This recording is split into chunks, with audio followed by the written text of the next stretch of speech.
இரவு நேரத்தில் அதாவது 6 மணி முதல் 7 மணி வரை கனமழை பெய்ததன் காரணமாக நம்ம இருக்கக்கூடிய பகுதியானது விழுப்புரம் புதிய பேருந்து நிலையம். இந்த பகுதிகளில் அதிக அளவு அதாவது 1 மணி நேரத்தில் கனமழை கொட்டிச்சதன் காரணமாக எப்பொழுதுமே இந்த இடத்தில் மழைநீர் தேங்கி காணப்படுமா.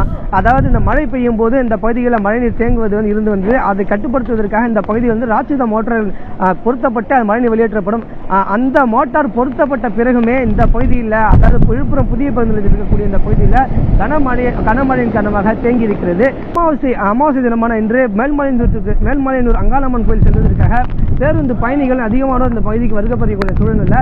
இந்த தண்ணீரை கடந்துதான் பேருந்துகளில் செல்லக்கூடிய சூழல் இருக்கு. அது மட்டும் இல்லாமல் இந்த கனமழையானது 1 மணி நேரத்தில் கொட்டி தீர்த்ததில் இந்த பகுதியில் அதாவது படகு இல்லாமல் சவாரி செல்லும் அளவிற்கான குளம் போல தேங்கி இருக்கிற ஒரு காட்சி தான் பார்த்துட்டு இருக்கோம். காற்றினுடைய வேகமும் சற்று அதிகமாக காணப்படுகிறது.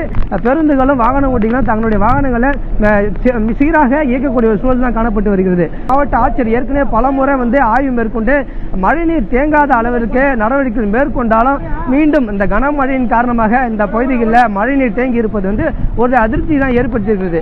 தொடர்ந்து அதாவது இன்று இந்த கனமழையானது தொடர்ந்து இரவும் பெய்யக்கூடும் என சென்னை வானிலை தெரிவித்திருக்கிற நிலையில் அதிகமான மழை பெய்தால் இந்த பேருந்து நிலையம் தாங்கக்கூடிய ஒரு சூழல் இருக்காது என கருதப்படுகிறது.